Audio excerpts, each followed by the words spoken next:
नमस्कार दोस्तों, जय श्री राम। सनातन धर्म की जय। दोस्तों, मैं आज अपने धर्म के विषय में, सनातन धर्म के विषय में एक बहुत ही रोचक और महत्वपूर्ण जानकारी आपके सामने लेके आया हूँ। अगर आप सनातन धर्म मानते हैं, भगवान श्री रामचंद्र जी को मानते हैं या भगवान श्री कृष्ण जी को मानते हैं, तो ये वीडियो आप अंत तक अवश्य देखें। और अगर वीडियो अच्छा लगे तो मेरे चैनल को सब्सक्राइब करें, लाइक करें, कमेंट करें। धन्यवाद।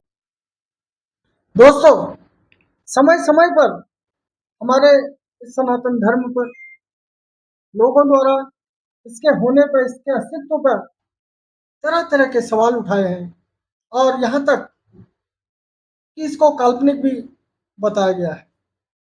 ये बोला गया है कि सनातन धर्म तो, राम जी तो, कृष्ण जी तो काल्पनिक है। तो आज मैं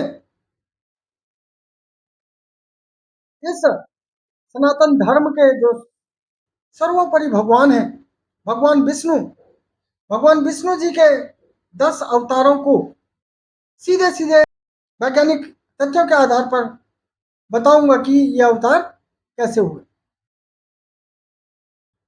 दोस्तों, इस पृथ्वी पर जीवों की उत्पत्ति, इस पर एक वैज्ञानिक सिद्धांत है कि इस पृथ्वी पर जीव की उत्पत्ति कैसे हुई, मनुष्य कैसे बना। इस पर एक वैज्ञानिक सिद्धांत है जो कि मान्यता जिसको है, जो सभी पूरे विश्व के वैज्ञानिक, विश्व के लोग उसे मानते हैं कि हाँ, ये सिद्धांत सही है, ऐसे ही उत्पत्ति हुई है।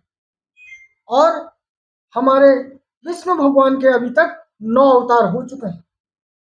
वो 9 के 9 अवतार उस वैज्ञानिक सिद्धांत पर बिल्कुल सटीक बैठते हैं।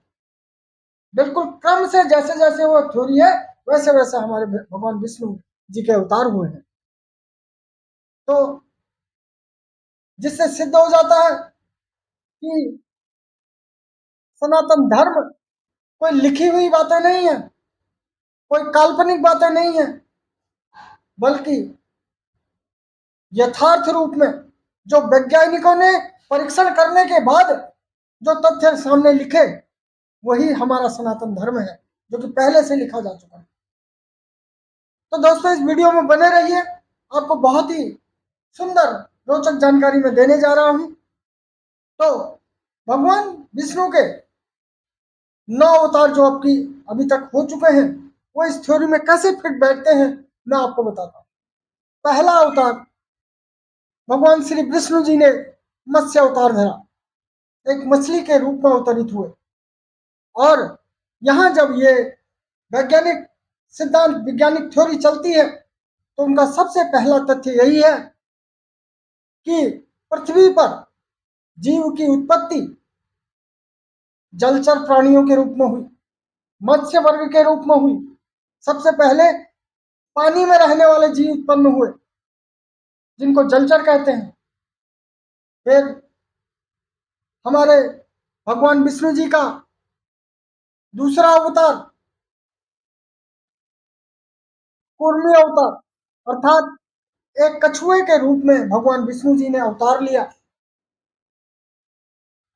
अब कछुआ क्या है, देखिए, कछुआ पानी में भी रह सकता है, पानी कछुआ जमीन पे भी रह सकता है, अर्थात ये एक उभयचर प्राणी है।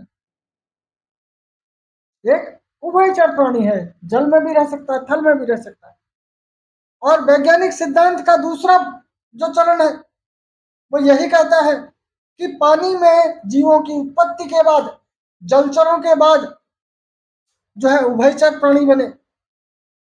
ऐसे प्राणी बने जो जल और थल दोनों में रह सकते हैं।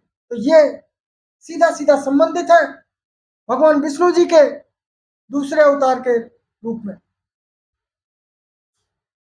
तीसरा अवतार, भगवान विष्णु जी ने वराह अवतार लिया, अर्थात एक सुअर के रूप में अवतार लिया। तो जो कि पूर्ण रूप से थलचर प्राणी है, पूर्ण रूप से जमीन पर रहने वाला प्राणी है, पानी में नहीं रह सकता। तो वैज्ञानिक तथ्यों का तीसरा चरण भी यही कहता है कि तीसरे चरण में थलचर बने, जमीन पर रहने वाले प्राणी बने। इसी क्रम में जब जीव की उत्पत्ति आगे को बढ़ी तो चौथा अवतार नरसिंह अवतार भगवान विष्णु जी ने आधे नर और आधे सिंह के रूप में जन्म लिया, अवतार लिया। और इधर चौथा चरण वैज्ञानिक सिद्धांत का कहता है कि इस काल में, इस कालखंड में जीव जो है वह जानवर से मनुष्य की तरफ को अग्रसर हो गया, उसके बुद्धि का विकास होना शुरू हो गया। अर्थात उस समय जो उसकी मानसिक स्थिति रही उस जीव की, वो आधे पशुओं की थी और आधे नर की थी। तो नरसिंह अवतार से सीधा सीधा संबंधित है। जब यह घटनाक्रम आगे को बढ़ता है तो पांचवें अवतार के रूप में भगवान विष्णु वामन अवतार धरते हैं, अर्थात एक बोने के रूप में अवतार लेते हैं। भगवान विष्णु का यह अवतार वैज्ञानिक तथ्यों के सीधे सीधे पांचवें चरण से संबंधित है, जहां आदि मानव का जन्म हुआ। आदि मानव वो बुद्धि से अभी बौना है, शारीरिक बनावट पर मत जाइए, बुद्धि से अभी बौना है। बुद्धि, मानव बुद्धि बन तो गई है बट उसका विकास नहीं हुआ, इसलिए वामन अवतार है। तो वामन अवतार सीधे सीधे आदि मानव को, आदि मानव के उत्पत्ति को बताता है। उसके बाद अगला अवतार भगवान श्री विष्णु जी का परशुराम जी के रूप में हुआ, छठा अवतार। तो जिसमें भगवान परशुराम जी का जो मुख्य हथियार है वो एक धारदार फरसा है। तो इधर वैज्ञानिक सिद्धांतों का छठा चरण में आदि मानव धारदार हथियारों से अपनी, अपने कुटुंब की रक्षा करना और धारदार हथियार से अपना शिकार करना सीख गया था। तो यह छठा अवतार सीधे सीधे उस कालखंड को बताता है। जब आगे बढ़ते हैं तो सातवें अवतार के रूप में भगवान श्री रामचंद्र जी का जन्म हुआ, भगवान श्री रामचंद्र जी का अवतार हुआ। और उन्होंने हम सबको पारिवारिक मूल्य, सामाजिक मूल्य और त्याग की भावना सिखाई। और इधर सातवां चरण वैज्ञानिक तथ्यों का यही कहता है कि इस कालखंड में मनुष्य के बुद्धि का विकास इस प्रकार हुआ कि वह पारिवारिक मूल्यों, सामाजिक मूल्यों और त्याग की भावना को समझने लग गया। फिर अगला अवतार भगवान संयुक्त रूप से भगवान श्री कृष्ण जी और भगवान बलराम जी को माना जाता है।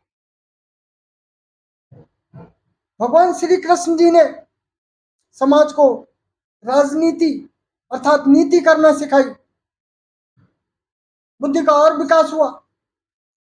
मनुष्य परिवार से और समाज से और बाहर निकला तो राजनीति कैसे करते हैं, नीति कैसे की जाती है, ये भगवान श्री कृष्ण जी ने सिखाई। और बलराम जी ने उसी कालखंड में कृषि कैसे करते हैं, जिनको हलधर भी बोला जाता है, बलराम जी को, भगवान बलराम जी को हलधर भी बोला जाता है। तो उन्होंने कृषि करना सिखाया। उसके बाद अगला जो भगवान विष्णु का नवा अवतार है वो भगवान बुद्ध का अवतार है। इसमें जो कि नया चरण हमारी वैज्ञानिक सिद्धांतों का, जिसमें मानव चेतना का विकास हुआ। अब मनुष्य भौतिक सुखों, भौतिक भोगों से हटकर अपनी चेतना की तरफ ध्यान देने लग गया। इस प्रकार ये 9 अवतार भगवान श्री विष्णु जी के सीधे सीधे हमारी इस वैज्ञानिक थ्योरी से संबंधित है, काल्पनिक नहीं है। बोलो सनातन धर्म की जय। जय जय श्री सीताराम। मैं अपने अगले वीडियो में इन भगवान विष्णु के इन 9 अवतारों की जानकारी दूंगा कि कौन सा अवतार किस लिए अवतरित हुआ और उन्होंने फिर अवतार के बाद यहाँ पर इस पृथ्वी पर क्या किया। आप मेरे साथ जुड़े रहिए। धन्यवाद। जय श्री राम।